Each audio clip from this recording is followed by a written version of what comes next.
Oi, meu nome é Mário Godoy, eu sou professor da disciplina de Introdução a Algoritmos e eu vou apresentar para vocês agora um resumo sobre os principais conceitos que a gente vai praticar nessa disciplina. Esse é um conteúdo que a gente vai ver nesse módulo e basicamente o nosso conceito de algoritmo pode ser resumido nessa frase, né? Uma sequência bem definida de passos para a solução de um problema bem definido. O que isso quer dizer? Entre outras coisas, para eu bolar a solução de um problema através de um algoritmo, eu preciso entender muito bem o meu problema. O meu problema tem que estar muito bem definido, muito bem estabelecido, conhecido, né? Então eu preciso estudar meu problema, entender todos os seus detalhes para pensar não num processo bem definido, ou seja, com etapas bem definidas para resolvê-lo, né?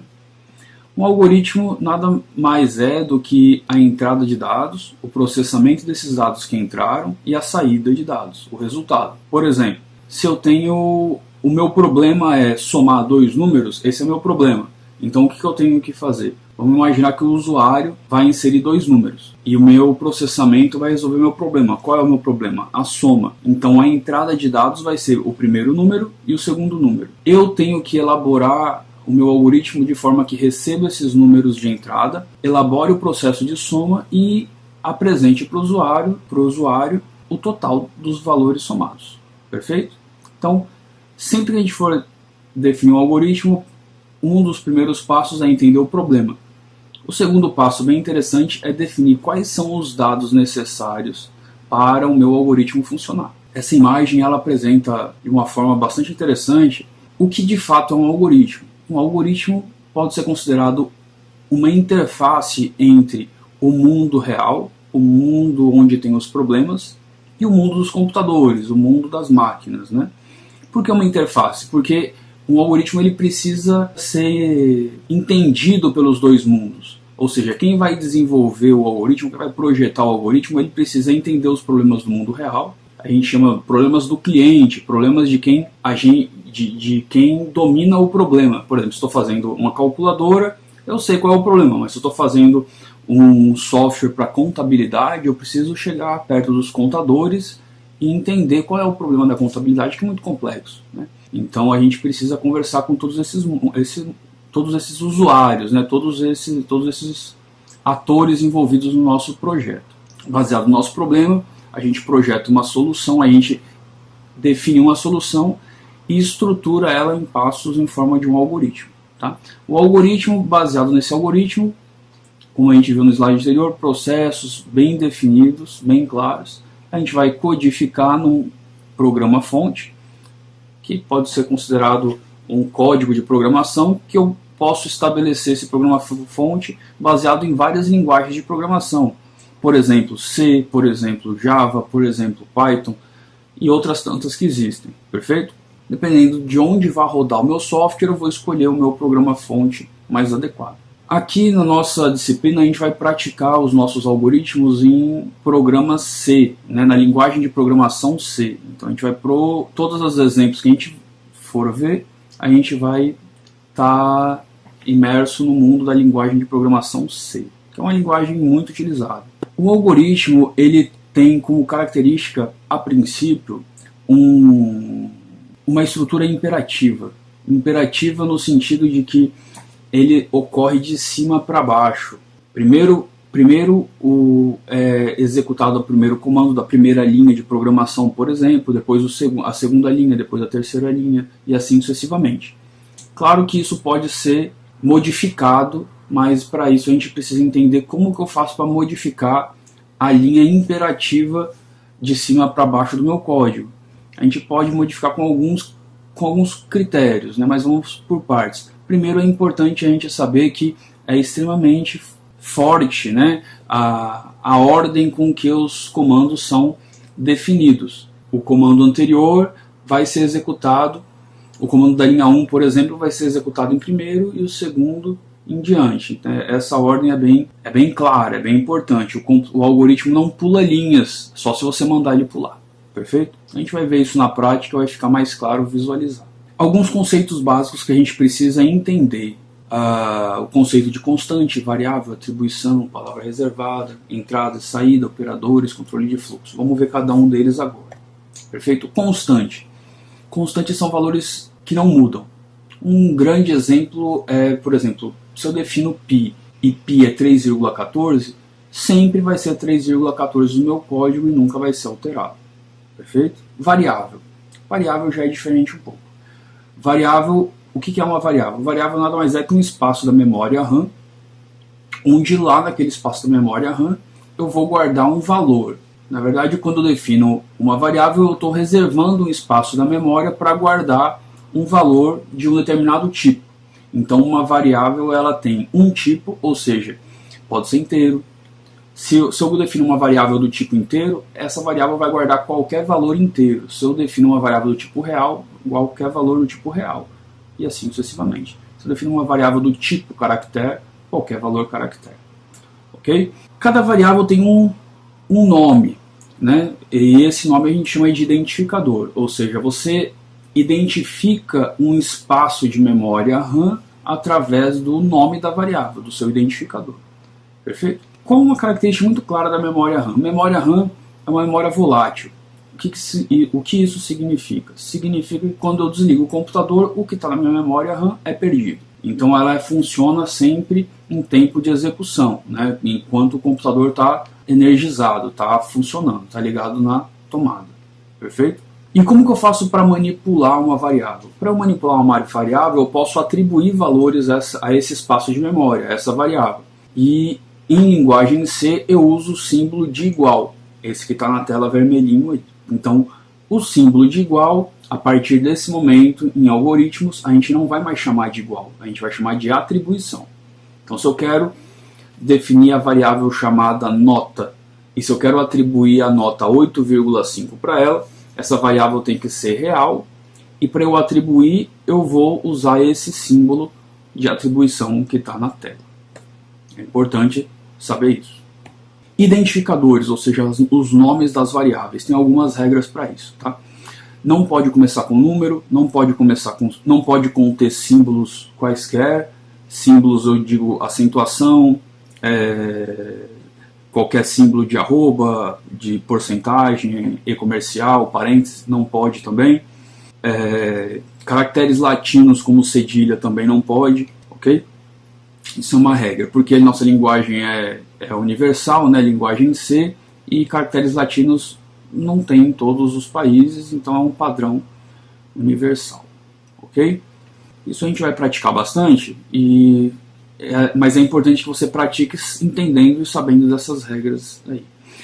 As variáveis também não podem ser iguais às palavras reservadas. O que são palavras reservadas? São palavras reservadas para o compilador do código, para o interpretador do código, melhor dizendo, que elas têm funções específicas.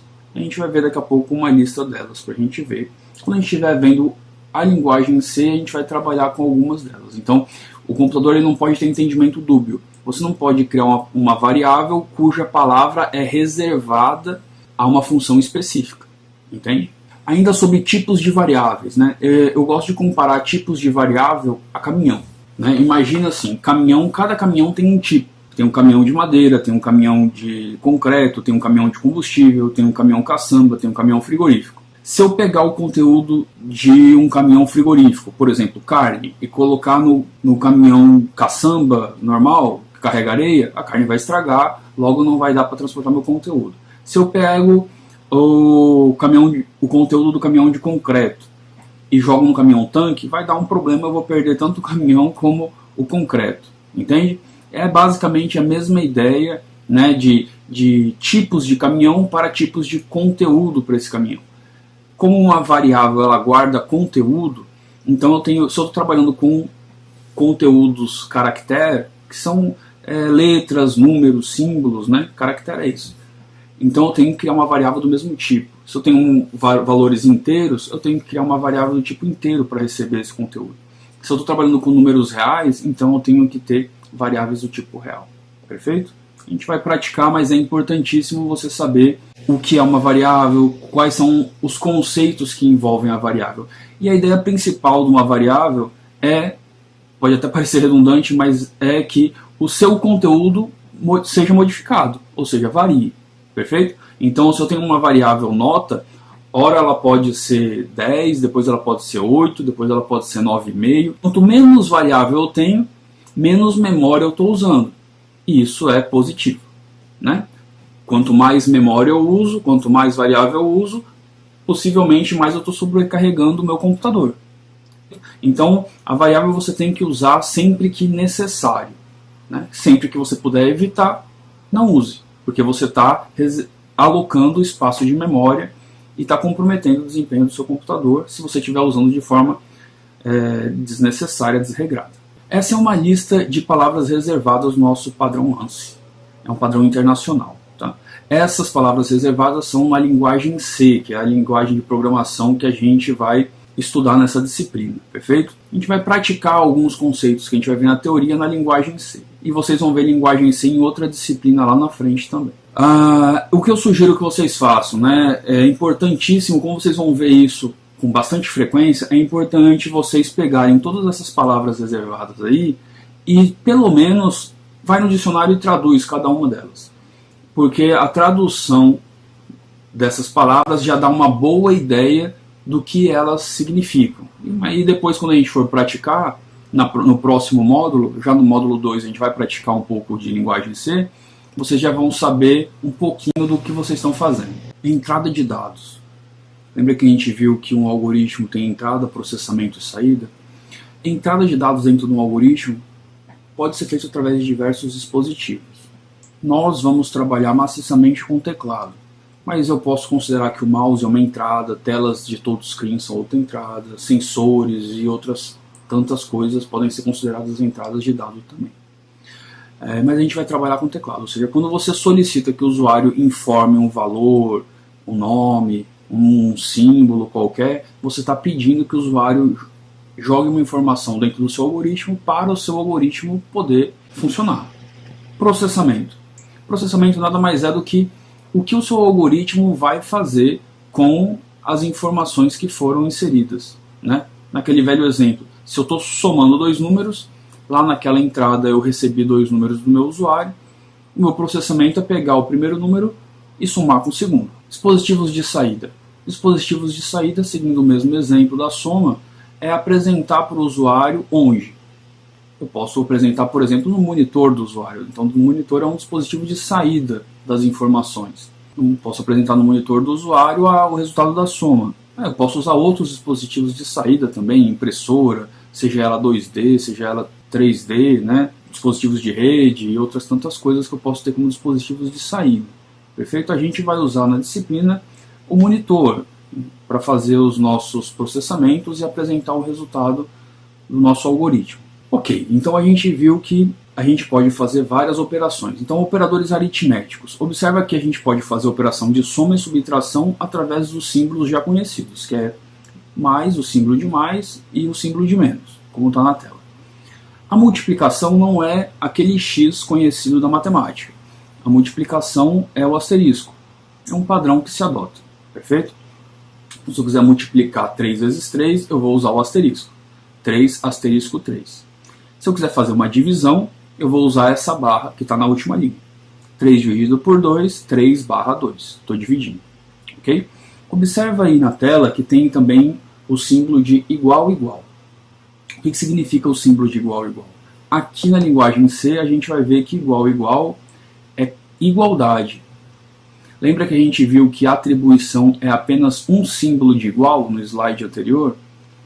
Então agora, se eu tenho atribuição a uma variável, né? Se eu atribuo um valor a uma variável através de um símbolo de igual, como que eu faço para verificar se um valor é realmente igual ao outro? Eu vou usar dois símbolos de igual.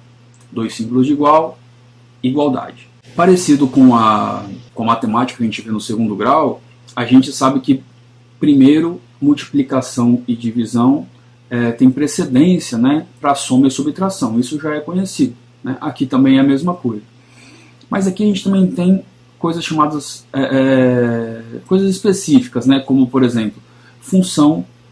Função nada mais é que um módulo de um código separado do código. mas isso vocês vão ver só na próxima disciplina.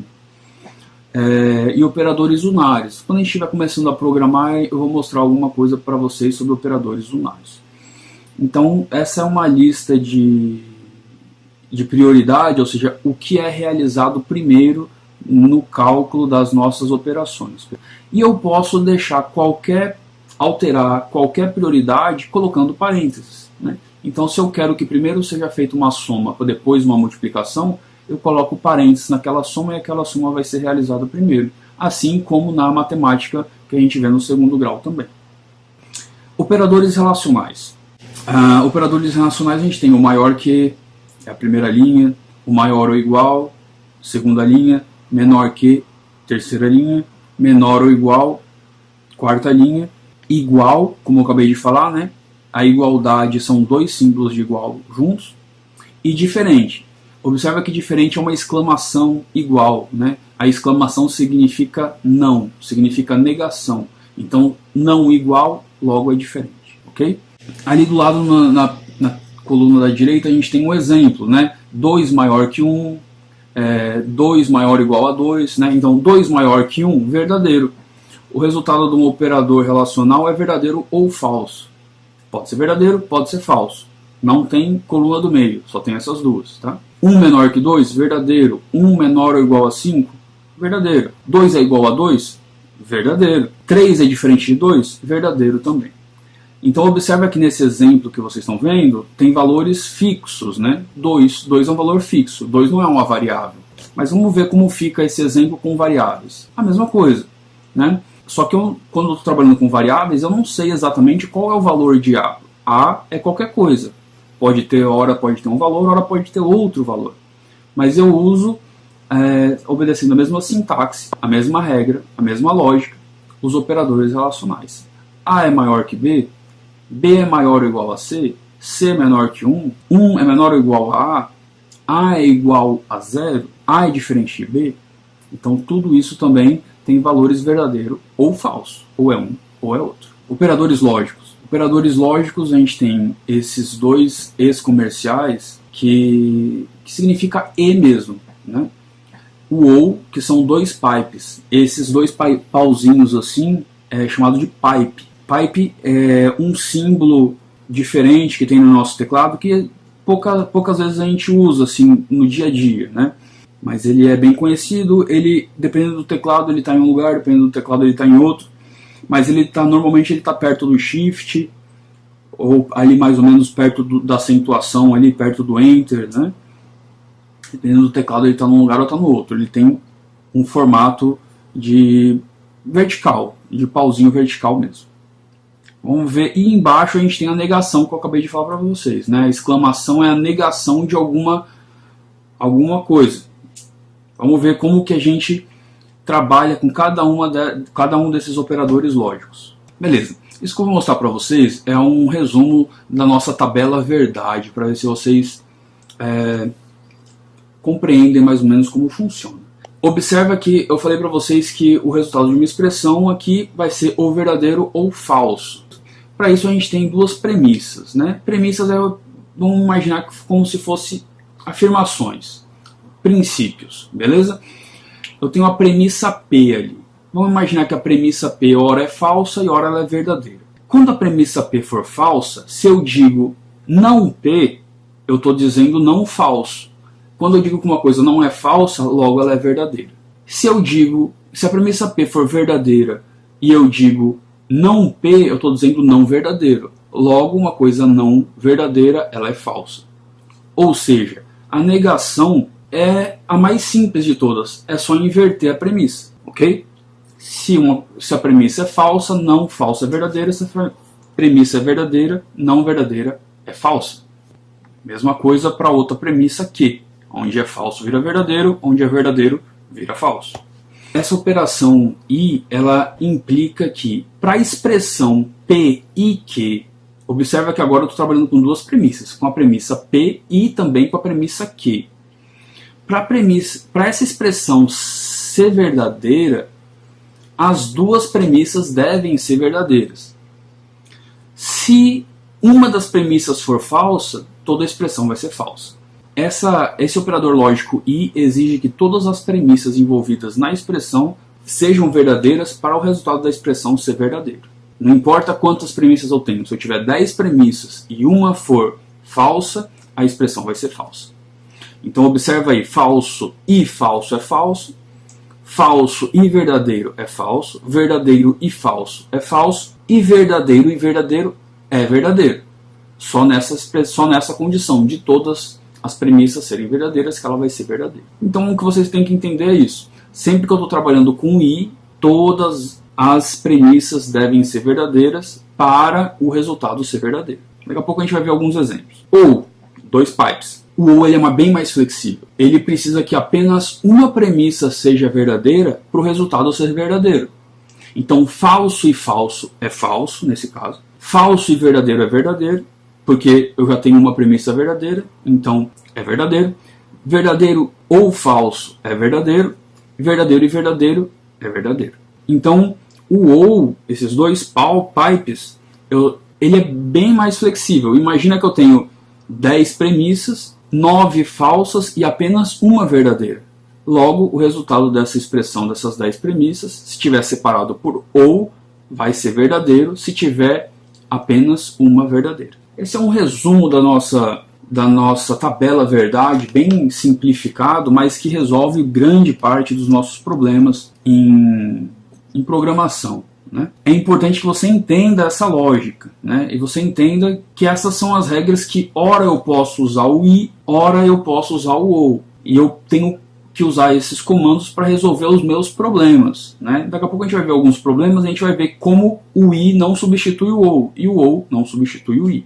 Olha lá o nosso exemplo. No nosso exemplo, a gente tem primeiro a hierarquia de operações, né? O que é realizado primeiro. E a gente viu também que a gente pode mudar essa hierarquia de operações através dos parênteses, igual nos operadores aritméticos que a gente viu no slide anterior. Quando a gente tem isso, a nossa expressão é essa daí.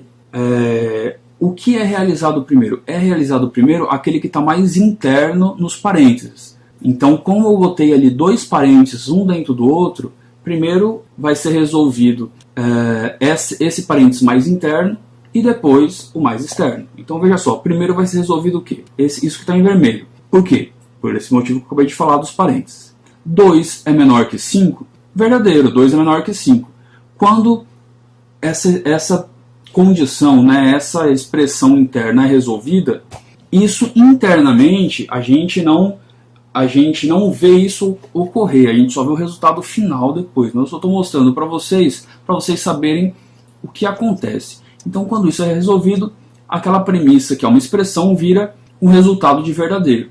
Pronto, eu resolvi uma premissa. Depois vai ser resolvido a outra condição. 1 é igual a 0? Opa, 1 não é igual a 0, logo isso é falso. Então eu vou substituir aquela expressão por falso.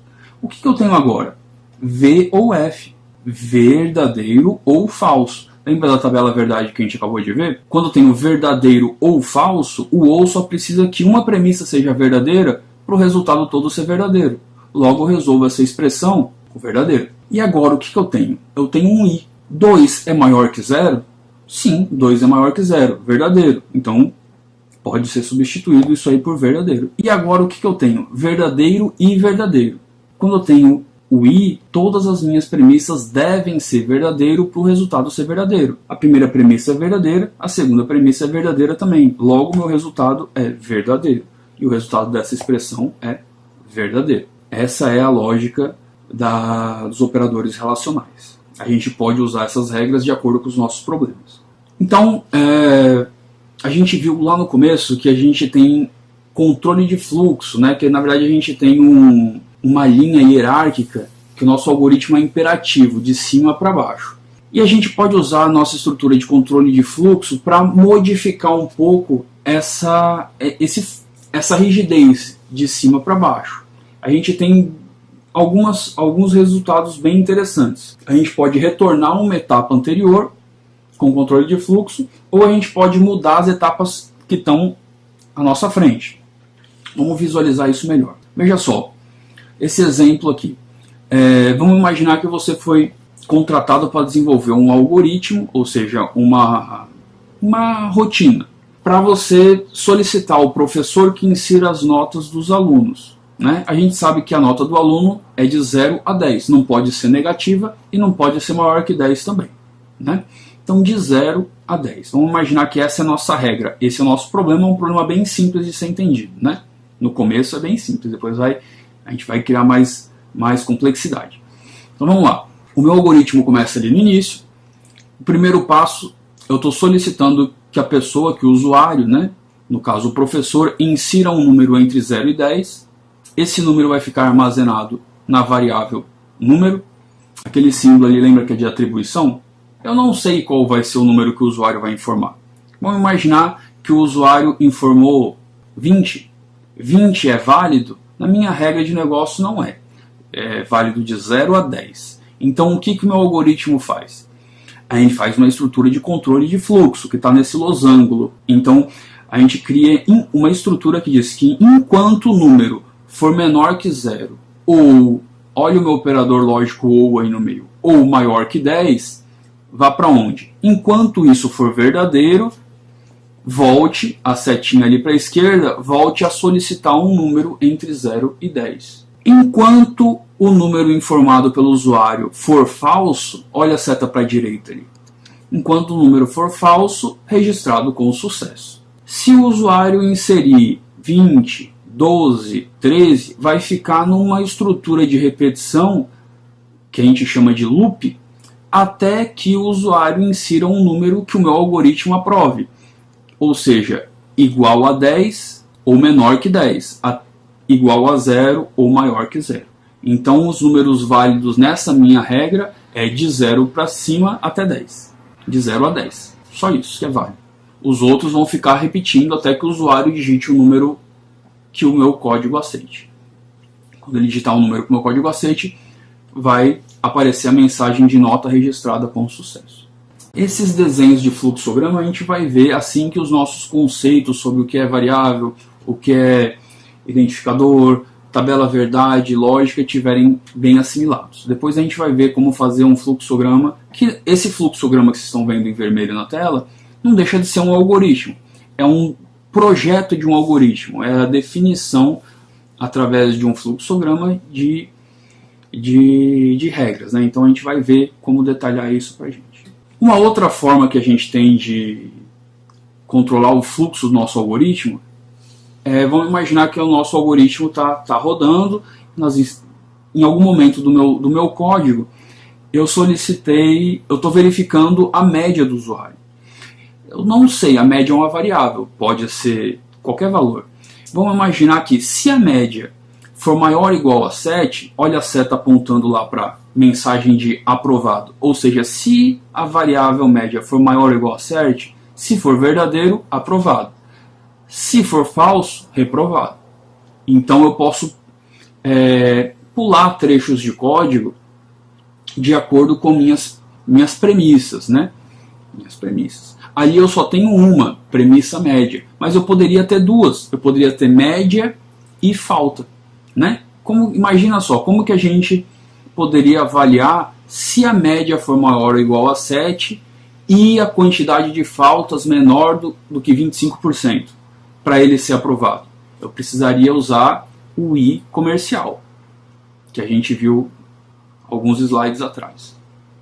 Daqui a pouco a gente pratica nos fóruns esses exercícios aí. Obrigado, agradeço a todos.